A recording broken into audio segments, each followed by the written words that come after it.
He failed to get the sweeping majority he promised voters. India's Narendra Modi will now have to join a coalition to form a government. He has been accused of promoting divisive policies. So what lesson has this vote really sent to his party, and will there be change? This is Inside Story.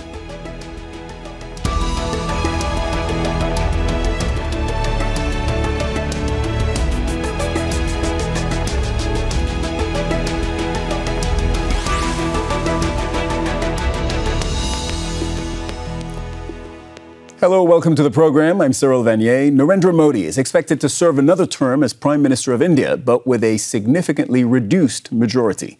He will have to partner up with other parties to form the next government.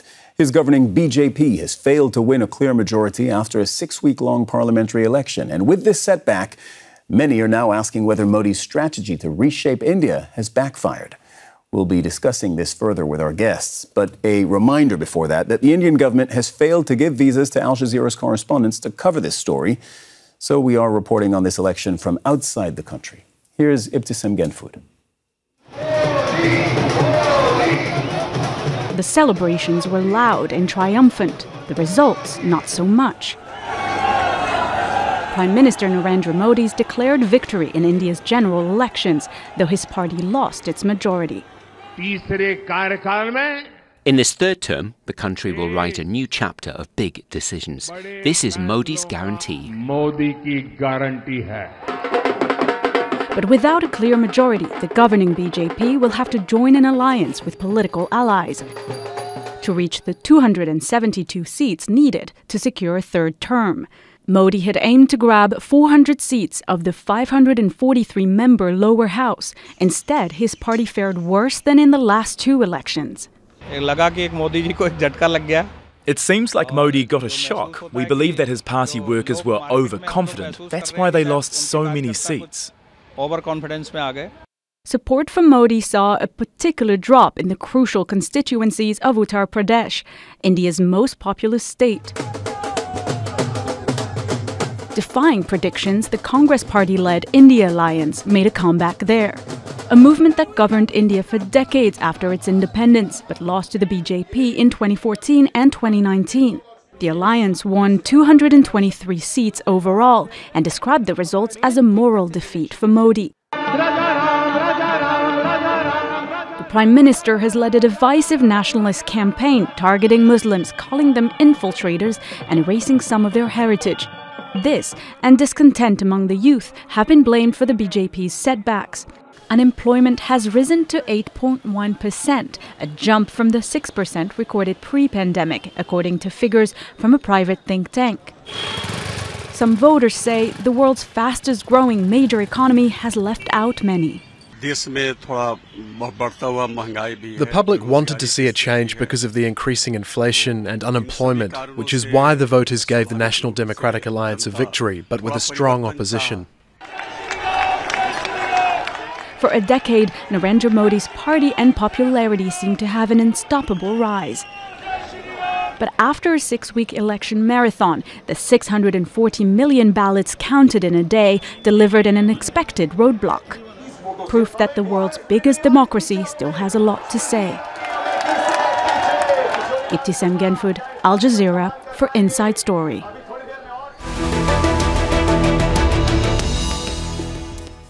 Let's bring in our guests in Mumbai. Asif Bhamla, a spokesperson for India's BJP, joins us. We're delighted to talk to you today. In New Delhi, Valet Singh, author of the book Ayodhya, City of Faith, City of Discord. And in New York, Ravi Agrawal, editor-in-chief of Foreign Policy and author of India Connected, How the Smartphone is Transforming the World's Largest Democracy. A warm welcome to you all. Mr. Bhamla, I'll go to you first. It's an odd day, isn't it, to be a BJP spokesperson, because your party is the largest in India. Nobody's denying that. But it fell so far short of its own targets. I was wondering, what is your current level of disappointment and even concern, honestly? Well, let me tell you that there is no disappointment whatsoever. I don't understand why our victory is being shown as a loss. Yes, I understand the expectation of the people of the country and of the world of us was definitely more than what we were supposed to. We were supposed to pass our exams. we were supposed to pass our examinations with a 90% marks. But unfortunately have got to 75%. But that still falls in the distinction range. But there are others who have got lesser than 100 marks, and they are celebrating that. So I mean, I don't understand this. The way they correlate the victory of a I'll country. Explain. Yeah. Please explain. You may be better to explain me Indian politics, I think.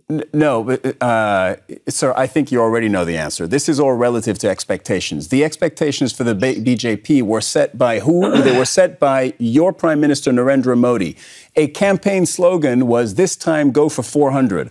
I beg your pardon, I'm sure the translation isn't exact, but you know the slogan I'm talking about. Go for 400 seats. I'll just finish, which is a supermajority in Parliament, right? Those were the expectations. That's how high they were set. They were set by Mr. Modi himself, okay?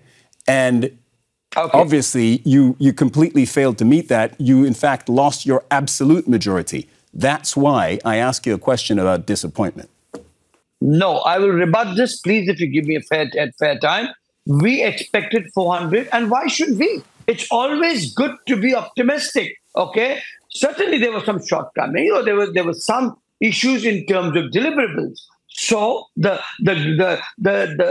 people of the country has given us a mandate. Now, when the people of this country are given a mandate, not the BJP, they have not given the BJP a mandate. They have maybe given the alliance a mandate, but the BJP can't govern alone. It's obviously the alliance. What is the opposition? The Congress is not even 100. They had quoted that they would get more than 300 just to Congress, and they didn't even manage to get 100. But no one is questioning them. But we here have managed to again. It's relative to expectations. They almost doubled. The opposition almost doubled the number of seats. Nobody expected them to win. So they did better than forecast. The BJP did a lot less well than forecast. So it's relative to expectations.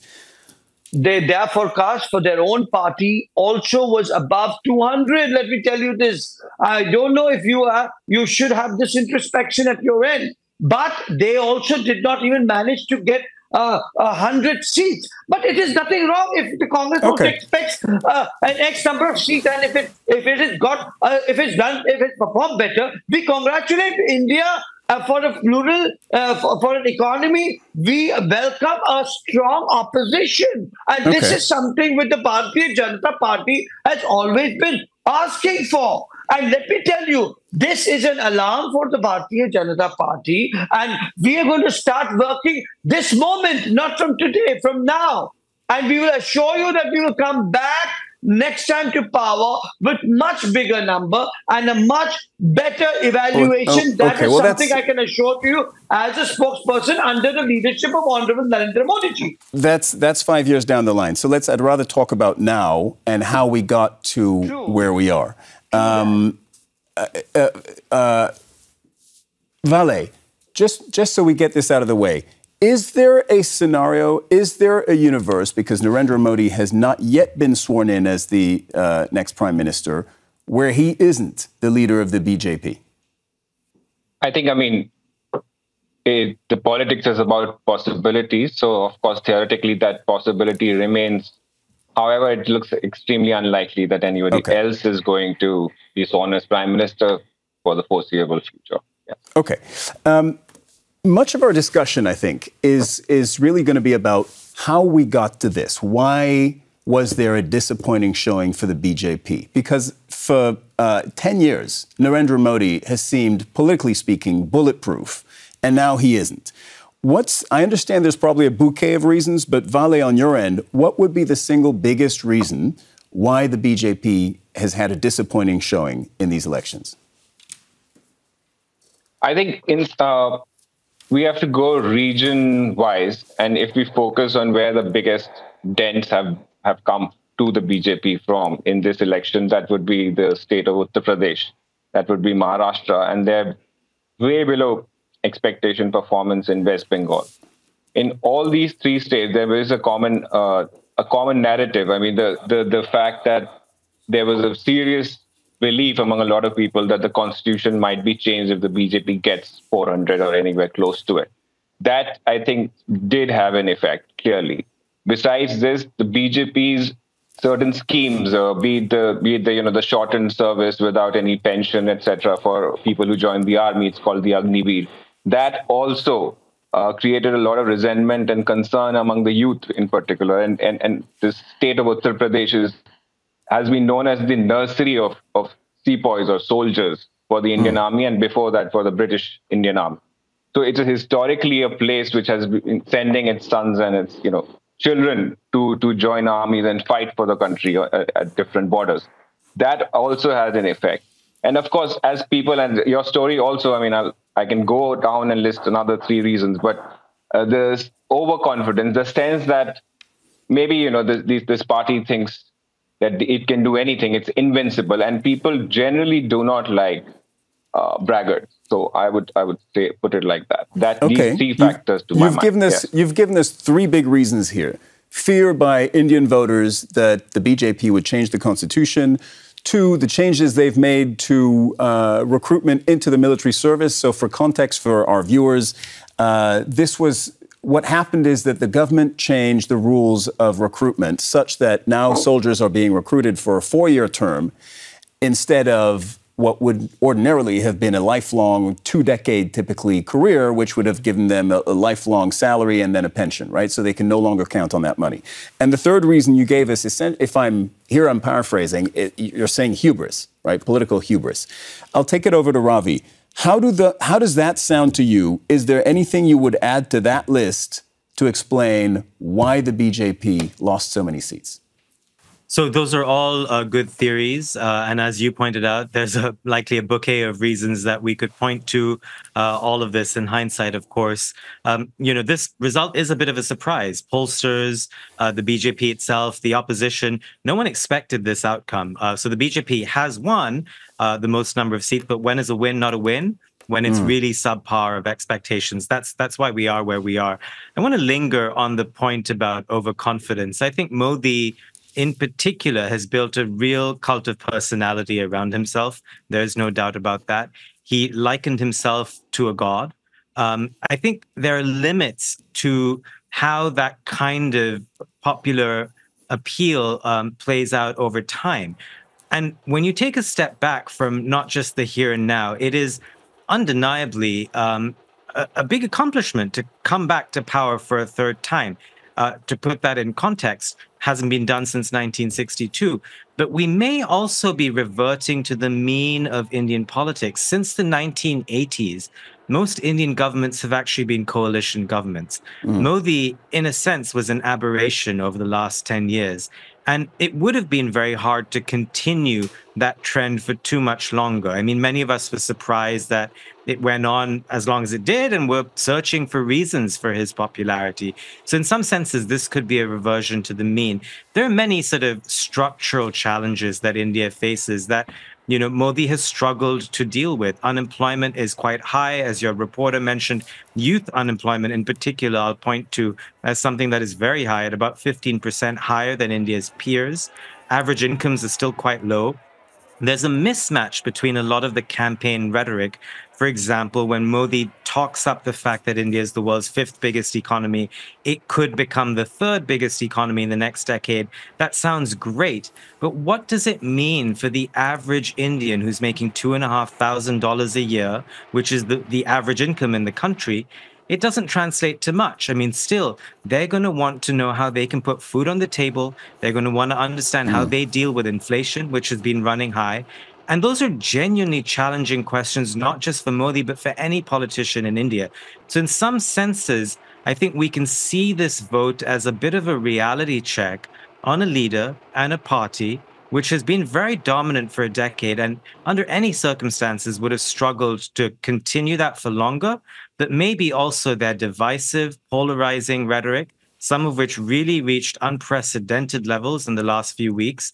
This could also and should also be seen as a rebuke to that. And I hope the BJP, including our spokesperson who's on this panel, will approach the results with some more humility to try and recalibrate how they govern, especially with a coalition, which is going to require Modi to be a lot more nimble, a lot more consultative, a lot more collaborative than he has ever been. Okay, well, let's put those things to him. Asif, actually, before I do that, I wanted to ask you about the state that you're in, Asif, because Maharashtra, as Vale was telling us, is one of those states where the BJP collapsed, one of those, big areas that the BJP lost, and that came as a surprise. He listed that along with Uttar Pradesh and West Bengal. You're in Maharashtra. What do you think the BJP did wrong in that state? Well, we had an alliance of three parties. Normally, the BJP was accomplished to have a two-party alliance system. But unfortunately, last time when we fought with the Shiv Sena, we won the people's mandate with an absolute majority government. But the ruling alliance who fought with us with a joint coalition apparently ditched us and joined forces on the other side of the fence. But that's okay. That's purely his choice. So we were left high and dry. And in that situation, that government could not continue because they had their own rumblings within themselves, because they had their own. It was a dynastic issue between both those parties there, and then there was a virtual split in both those parties. So we had to ensure that Maharashtra had to run. So we took the leftover group from both the parties and we ran the government, and apparently there were some flaws in the adjustment and the compatibility between that much time of about just a year and a half or so, and that is what has resulted to this. But today, our leader, Mr. Fadnavisi, has declared to resign and work in the interest of the development of the party cadre and resign as the face of the party for the moment. Let me jump in here. So you're saying that essentially you were left hanging by potential coalition partners who defected from the coalition. But doesn't that, in that case, if you had that problem in Maharashtra, aren't you concerned you might have that problem on a national level? Because as we speak, as we record this show, Narendra Modi is having to negotiate the terms of a coalition government with Telugu Desam, that's TDP, and JDU, Janata Dal United, and they've said yes, we are with the BJP, but at least one of those parties, TDP, was until a few weeks ago with your rivals. So, if you've had an example on a local level where the coalition didn't work, does that give you pause on a national level what that might mean over the next 5 years? Well, we are very positive because this is not the first time we've gone into an alliance. In the past, now this is the 11th year we're entering in, and we've fared fairly well with all our alliance partners. This was a fallout, and I'm sure even they, after the fallout, are repenting, and they would also rejuvenate that. But let me tell you, don't forget that this is the worst case scenario for the Bharatiya Janata Party with 245, and the best case scenario for the Congress with just 99. So still they are boo-booing, but that's not the question I'm asking. We're trying to project that we are victorious, and we have to prove our point on channels like this. So I don't see why this narrative, and why are you forgetting that the two states, Arunachal Pradesh and Orissa, where we poised in to form the government for the first ever time? No one is giving us that credit for that. So what are our good here's things why. is been overlooked. But we're not trying for the goods. We are being overlooked for the goods that have happened with the party. We've got two more states which we never ever had any time in the past. So but Asif, here's what's happening right now. Here's what's happening right now. Nobody's trying to take away credit from the BJP. What we are trying to do is learn the lessons from this election. And you've had quite a bit of talking time, and you haven't offered up a single reason why, in your view, the BJP has lost steam. And as long as you keep doing that, we're going to butt heads, because the political reality is that the BJP had, 10 years ago, 282 seats in parliament, right? Then 303 5 years ago, and now back down to 240, right? Far fewer than it had even at the beginning of Mr. Modi's rise. There needs to be an explanation for that. And there needs to be some kind of reckoning and accountability. And that's basically what I'm asking you. I understand that. I understand where you come from.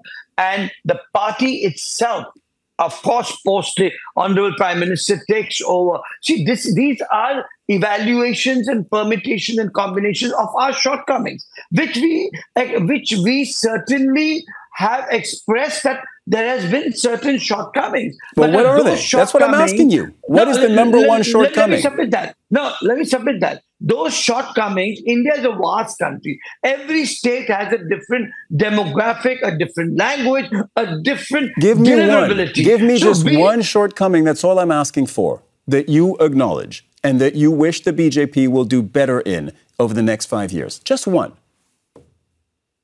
No, we somehow, I as an individual felt that on the basis of the deliverables that were there on the past 10 years, we had expected a lot from our people. And with the alliances that we made statewide, our original party leaders and cadres were deprived of them getting seats and to be given justice. So maybe that is some reason which the party is trying to analyze and rework to ensure that people who have given their blood and their life for the party, they should be looked at first, rather than to give more importance to the new incumbent leaders of the party, is something which the party is, we call it as a manthan. In our language, in India, we call these are manthan sessions. These are sessions where we sit to introspect. But all right. Okay, Paul, I need to let Vale and Ravi speak too. We even started acting on it in Maharashtra itself. The state chief, Mr. Devendra Fadnavis, has offered to resign. Now, in this very moment, while I'm talking to you, you can check on the Maharashtra TV. So it's not that, as I said, we have to work harder, not from today, from this moment. Okay, you're answering me in terms of there's a lot of sort of electoral calculations. We were having, prior to that, a conversation that had to do more with policy, which is really what I'm interested in, and I think that's what I want to leave viewers with. Vale, you wrote this book, Ayodhya, City of Faith, City of Discord. There's a whole backstory to it, the Ram temple that was built there and that was inaugurated earlier this year by Narendra Modi. It was a great TV show. It's also where he started his campaign.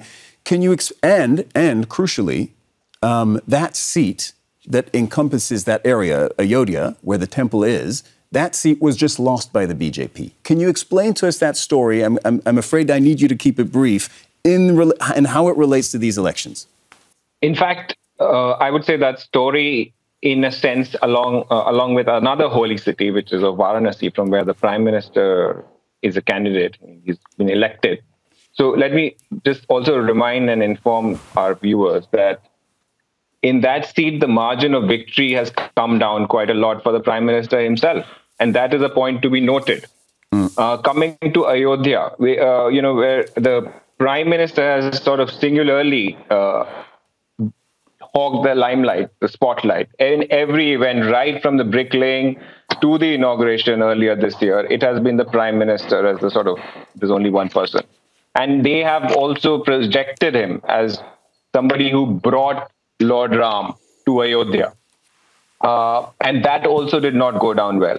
It is also interesting that the fear that the constitution could be changed and the reservation for marginalized sections could be removed, that fear has played a big role in the BJP's losing Ayodhya after I think 2-3 terms, so which is over 15 years. Which is a huge thing. And therefore, Ayodhya Faizabad, that seat, comprises of more than 50% of Dalits, Muslims, and other backward classes. And what BJP has tried to do with Ayodhya and using Ram Mandir and Lord Ram is to consolidate the Hindu vote bank, which they have managed to do. And for 2 terms in several state elections, they've done that. Hindus have voted for BJP.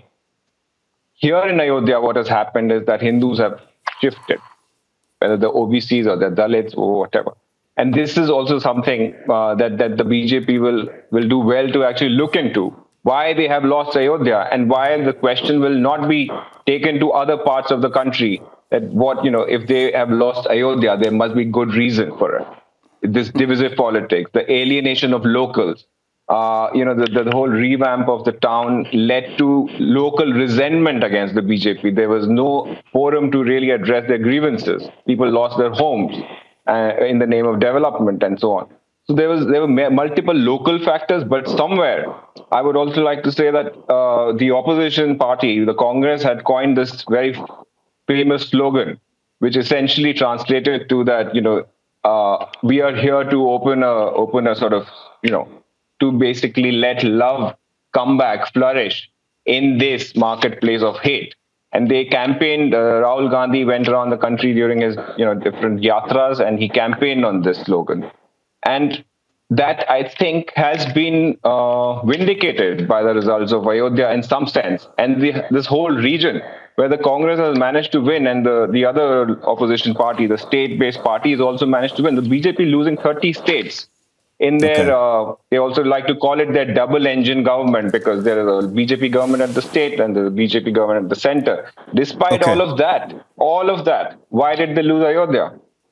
I'll swing it to Ravi for what I think is going to be the last answer, because we don't have a ton of time left on the discussion. Ravi, you touched on divisive politics, and Vale kind of also obliquely touched on it by saying, with the Ayodhya example, that the BJP was trying to consolidate the Hindu vote, right? I'm wondering whether they also didn't achieve, they didn't also consolidate the Muslim vote against them. And this connects to your divisive politics argument. Didn't this end up backfiring? In as much as the results aren't what they would have wanted, perhaps you could say so. If they had purely consolidated the Hindu vote, that would have been enough for them to win, by the way, because Hindus comprise 80% of the country's population. The BJP only needs half of all Hindus to vote for them, and they basically win in a landslide. Even that didn't happen. What that tells me is that some of the rhetoric was perhaps a step too far, even for Hindus. So when Prime Minister Narendra Modi calls Muslims infiltrators, which I really think was a step way beyond even he has gone in the past, an awful term to use to make Muslims in India, citizens of India, feel disenfranchised, feel like this isn't their homeland, an awful thing to say. I think that must have resonated with Hindus as well, who must have felt like this is a step too far. So in that sense, I think we have to see in that light, there are many things that the BJP could have done differently. It still is likely going to be the party in power, but hopefully we'll enter a period of introspection for them. And India needs a strong opposition, wherever your politics might lie, whether it's with the BJP or with the Congress party or anywhere else. India needs a strong opposition, and it needs to be democratic. Democracy has been challenged in this country over the last decade. And in a sense, one way to look at this vote is the people saying that they count, and not polls, and not a prime minister telling them that he's going to win in a landslide. All right. I want to thank, this conversation could have been longer, but thank you very much to all our guests for the time you've given us today. We really appreciate it. Asif Bhamla, Vale Singh, and Ravi Agrawal. Thank you too for watching. You can see the program again anytime by visiting our website, aljazeera.com.